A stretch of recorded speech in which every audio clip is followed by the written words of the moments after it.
In 1923, the Osage Nation of Oklahoma was per capita the wealthiest community on Earth. They owned automobiles, the finest models available, Packards and Pierce Arrows, and hired white chauffeurs to drive them. They built mansions on the rolling hills of Osage County. They wore jewelry. They traveled. Their children went to schools back east. At the height of the oil boom, a single Osage headright, the share of oil royalty income that every tribal member received, was worth several $million. There were Osage families in Fairfax and Pawhuska living in a way that would have been unimaginable a generation before, in a way that their white neighbors watched with an attention that was not entirely friendly. And they were dying. Quietly, systematically, one by one, a bullet in the back of the head, a poison worked slowly into a cup of coffee, a house reduced to splinters by dynamite before sunrise. Between 1921 and 1926, more than 60 Osage people were killed or died under circumstances that no honest investigator could call natural. The local authorities investigated and found nothing. Private detectives were hired and were bought off or frightened off or simply disappeared into the same silence that had swallowed everything else. The Osage Tribal Council wrote to the federal government asking for help. The letters sat. This is not a story about a crime that was hidden. The murders were happening in plain sight in a county of 12,000 people, in a community where everyone knew everyone and everyone knew who held power. It is a story about a system, about the particular kind of evil that does not need to hide, because the law has already agreed to look the other way. About what happens when the machinery of government is turned against the people it was built to protect. And about one woman who sat in the middle of all of it, watching the people she loved disappear one by one, unable to do anything about it, because the law had already decided she was not capable of making her own decisions. Her name was Molly Burkhart, and this is her story as much as it is anyone's. To understand what happened to the Osage, you have to understand how they came to be where they were. The Osage Nation had once occupied a vast territory across the central United States, present-day Kansas, Missouri, Arkansas, parts of Oklahoma. Over the course of the 19th century, through a series of treaties that the United States made and then revised when they became inconvenient, the Osage were pushed steadily south and west. In 1870, the federal government moved them to a reservation in northeastern Oklahoma, a tract of rocky, hilly land that white settlers had passed over because it seemed poor for farming, poor for grazing, poor for most of the things that made land valuable to the people doing the moving. The Osage bought this land outright, with money from the sale of their Kansas territory. That distinction matters. They did not receive it. They purchased it. The land was theirs in a way that could not be entirely undone even when everything around it was being undone. In the 1890s, oil was discovered beneath that rocky, hilly, supposedly worthless ground. By the terms of the Osage Allotment Act of 1906, the subsurface mineral rights of the reservation were held collectively by the tribe. Every enrolled member received an equal share of the royalty income, a headright. The headrights were hereditary. When an Osage died, their headright passed to their legal heir. And under the law as written in 1906, that heir could be anyone Osage or not. That last provision was the mechanism of everything that followed. By 1923, the Osage were receiving more than $30 million per year in oil royalties, divided among the approximately 2,000 enrolled headright holders. The money came in quarterly payments, large checks that arrived like clockwork that made Osage County one of the richest places in America by any measure. The white men who had come to Osage County for the oil boom, the cattlemen, the lawyers, the businessmen, the drifters looking for opportunity, looked at those checks and saw something. They saw that if an Osage person died, their head right passed to their heir. And if that heir was a white man who had married into the family, the head right passed to him. And if a whole family died, if they could be eliminated one by one with enough patience and planning, a single man could accumulate head rights worth millions of dollars a year indefinitely for the rest of his life. All it required was the willingness to do what needed to be done. And one more thing, it required the law to cooperate. In 1921, the United States Congress passed a law that would make everything that followed not only possible, but easy. The law established a system of financial guardianship over the Osage. Any tribal member deemed incompetent to manage their own affairs would be assigned a guardian, almost always a white man who would control their finances. The guardian would receive the head right payments, manage the accounts, approve expenditures, and determine what the ward could and could not spend their own money on. The designation of incompetency was not based on any individual assessment of mental capacity or financial ability. It was based in practice almost entirely on blood quantum. Full-blooded Osage were presumed incompetent. Mixed-blood Osage were generally not. The reasoning as laid out in congressional testimony and agency reports of the time was the language of the era. The assumption stated plainly and without apparent embarrassment that full-blooded Indians lacked the capacity to manage the affairs of civilized life. Molly Burkhart was full-blooded Osage. She was 35 years old in 1921, a woman who had already navigated 2 marriages, raised children, and managed her family's considerable affairs with no apparent difficulty. She was by every account that survives a person of considerable intelligence and practical ability. Under the new law, she was incompetent. Her finances were placed under the guardianship of her husband, Ernest Burkhart. Ernest Burkhart was the nephew of William King Hale. Imagine for a moment what it meant to live inside that system. To be a woman of wealth and intelligence whose family had owned this land for 50 years, who had watched her nation accumulate the kind of riches that drew the entire world's attention, and to be told by the government of the country that had pushed you onto this land in the first place that you were not capable of signing your own checks, that you needed permission to buy medicine for your mother, that you could not travel to Washington to speak to the president about the deaths of your neighbors without the approval of the man who was, unbeknownst to you, orchestrating those deaths. That is the world Molly Burkhart was living in, not as metaphor, as the literal structure of her daily life. Molly Kyle was born in December 1886, the daughter of Lizzie Q.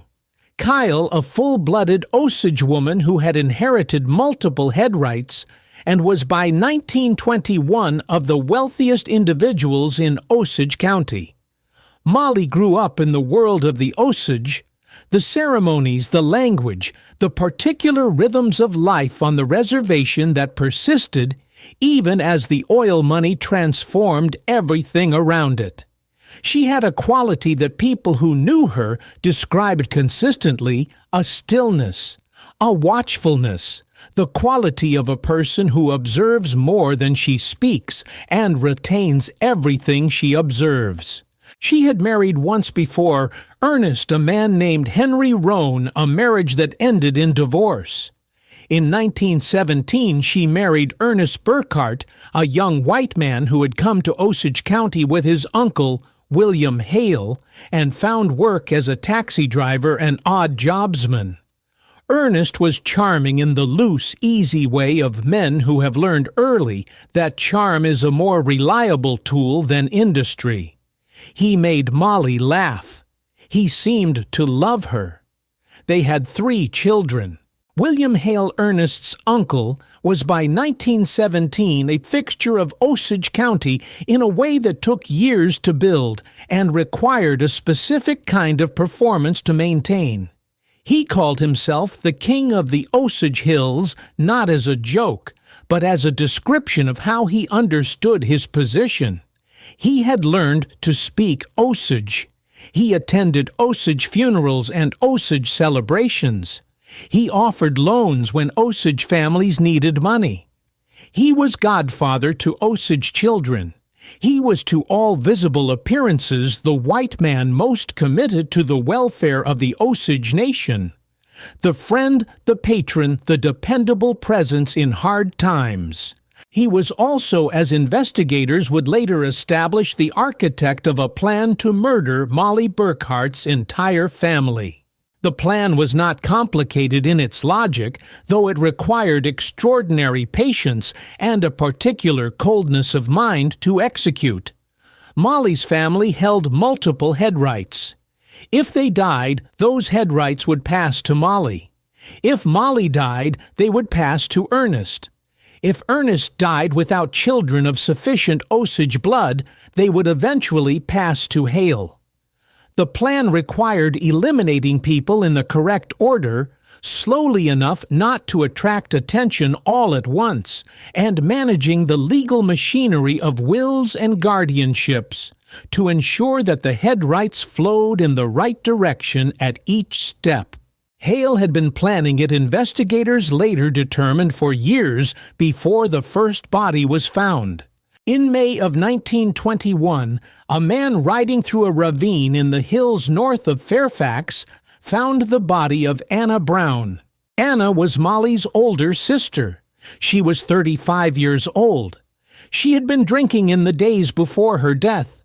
She had a problem with alcohol, as many people in Osage County did in those years, as the money and the dislocation of rapid change worked on a community that had been pushed and pulled and rearranged too many times in too few generations. She had been seen arguing with someone the night she disappeared. When the undertaker prepared her body, he found a bullet hole in the back of her head. The investigation went nowhere. There were no witnesses willing to speak. The local sheriff asked questions and received answers that explained nothing and committed no one to anything. Anna Brown was buried, and the case went cold within weeks. 2 months later, Lizzie Q. Kyle, Molly's mother, the woman who had accumulated those multiple head rights across a lifetime, became ill. She had been in reasonable health for a woman of her age. She declined steadily over the following weeks in the specific pattern of someone being given small doses of poison over a sustained period. She died in July 1921.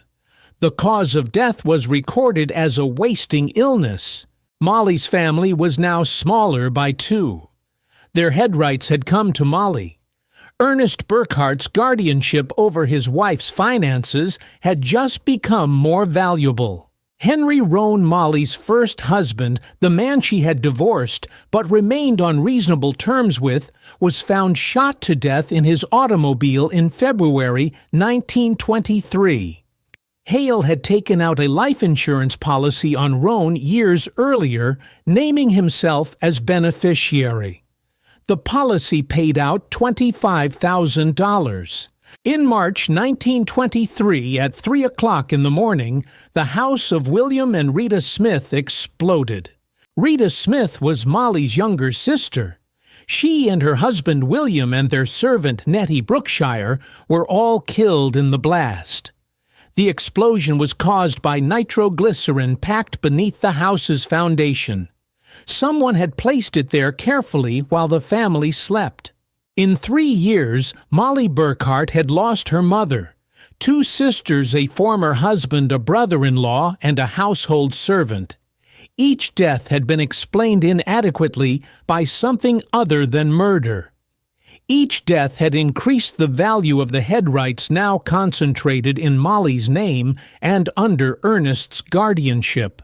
Molly was, by the time the Smith house came down, beginning to be ill herself. She was tired in a way that rest did not fix. She had pains that moved around her body without settling. Her thinking at times felt slow and resistant. She mentioned these symptoms to people around her, including to Ernest, who expressed concern and arranged medical attention. The doctors who examined her found nothing conclusive.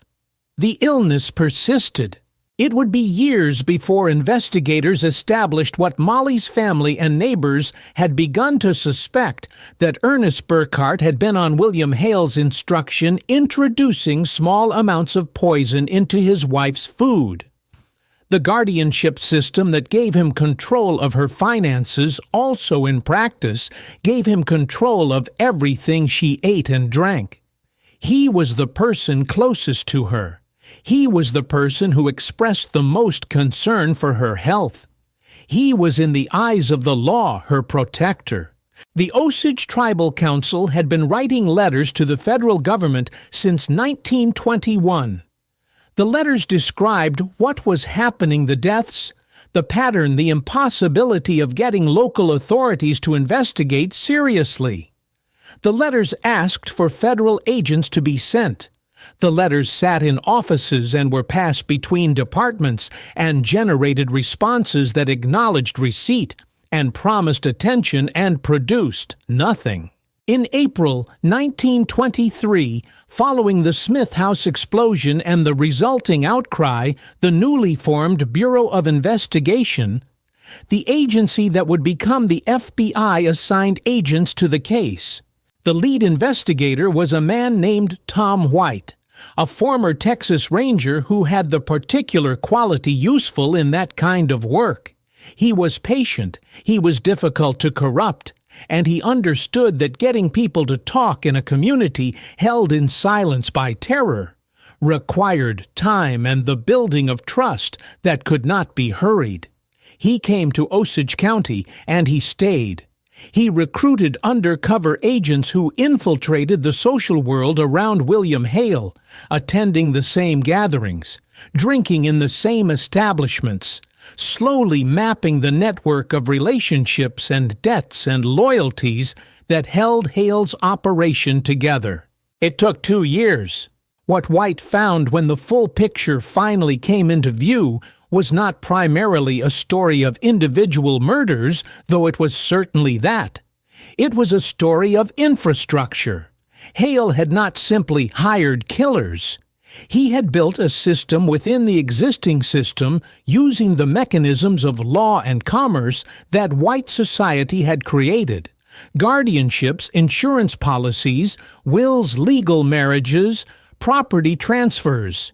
He had bribed local officials so thoroughly that the machinery of law enforcement in Osage County ran in his favor as a matter of routine. He had corrupted the lawyers who handled Osage estates, the doctors who signed death certificates, the judges who approved guardianship arrangements. He had made murder not an exception to the order of things, but an extension of it. When Ernest Burkhart finally broke, when he was confronted with enough evidence that maintaining his story became impossible, he told investigators what he knew about his uncle's operation. The confession was detailed, and it was damning, and it implicated not just the men who had pulled triggers and laid wires, but the broader network of cooperation and silence that had allowed it to continue for years. Hale was arrested in 1925.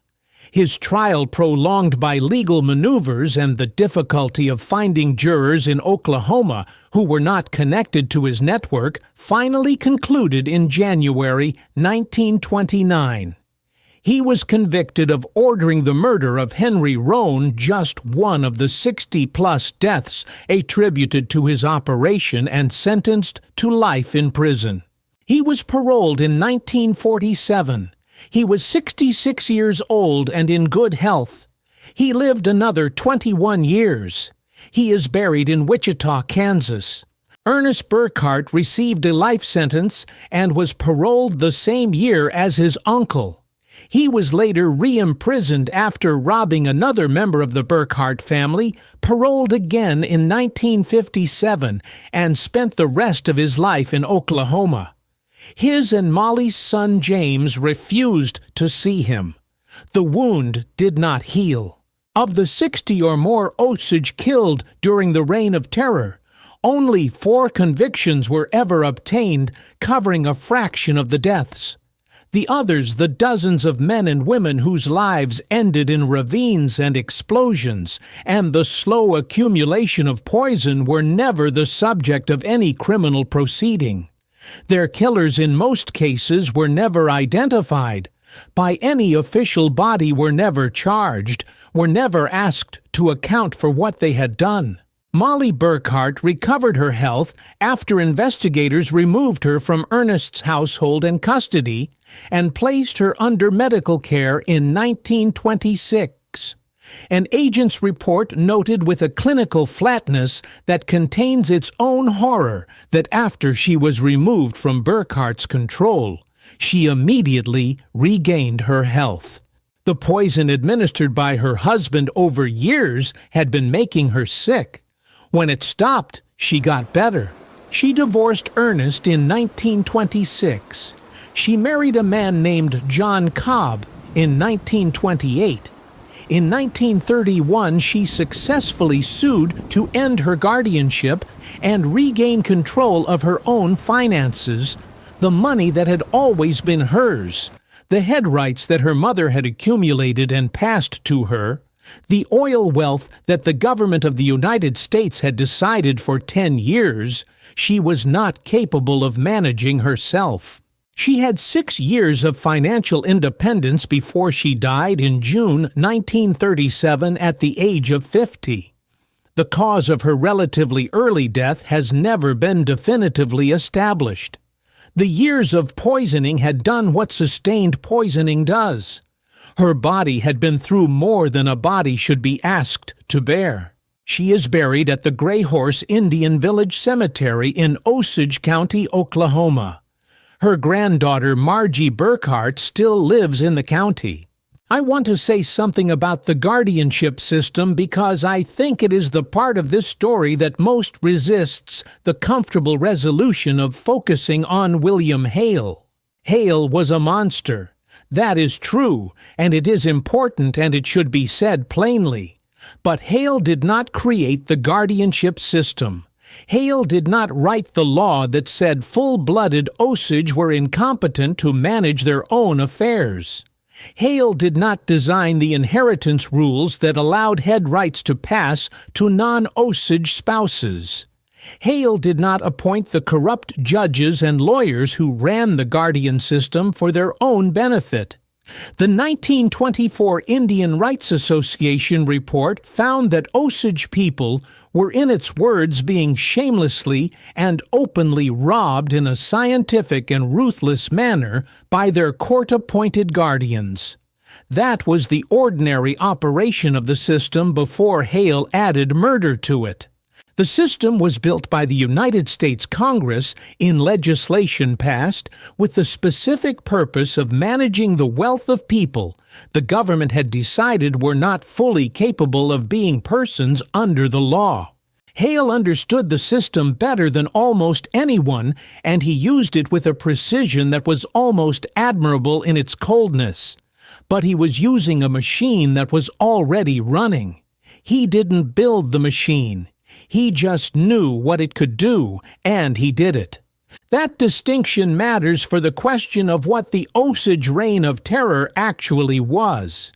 If it was just William Hale, just one greedy, murderous man, and his hired killers, then it is a crime story with a beginning and a middle and an end with justice of a sort delivered and a lesson learned. If it is also the guardianship system, the inheritance laws, the judges and lawyers who operated the machinery of dispossession for decades, then it is something larger and harder to resolve. 26% of Osage head rights today are held by non-Osage people or institutions. Some of those head rights were acquired through the marriages and deaths and legal transfers of the 1920s. The descendants of the people who used those mechanisms are still receiving payments. The system that made those transfers possible was not repealed until 1978, 57 years after Anna Brown was found with a bullet in the back of her head. In 2011, the federal government paid the Osage Nation $380 million in restitution for oil royalties that had been mismanaged and stolen through the Guardian system over decades. It was not called a payment for the murders. The murders officially had been accounted for with 4 convictions and 3 life sentences, all paroled. The $380 million was for the money. The money and the murders are not separate things. They were the same plan executed through different instruments, some illegal, some not. That is what the Osage Reign of Terror was, a conspiracy that moved fluidly between the legal and the illegal, that used the structures of law when they served the purpose and bypassed them. When they didn't, that was enabled at every point by a government that had already decided the Osage were not quite full persons under the law. Pawhuska and Fairfax still stand in Osage County, Oklahoma. The oil is not gone, though. The great days of the boom are long past, and the head right payments are a fraction of what they were in 1923. The Osage Nation has its government and its cultural institutions and its language preservation programs and its ceremonies that have continued through everything, through removal and poverty and sudden wealth and murder and the slow drainage of that wealth back out, through the systems designed to drain it. The Gray Horse Indian Village Cemetery is still there. Molly Burkhart is buried there, as are members of her family.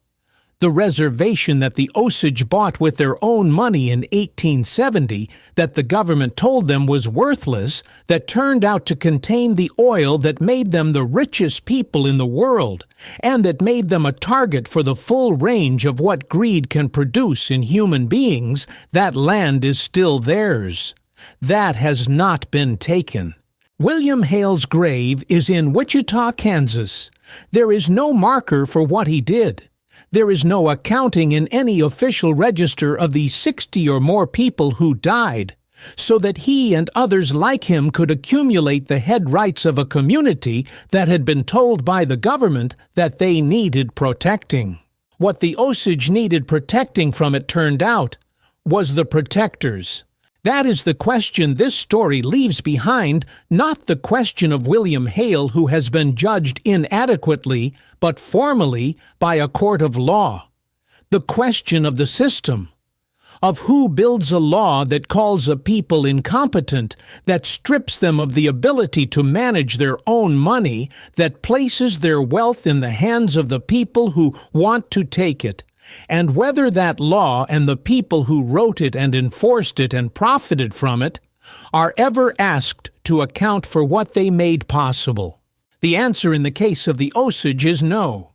Hale was convicted in 1929. The system that enabled him was not repealed for another 50 years. The money that flowed through that system in the decades between flowed where it flowed. Some of it is still flowing.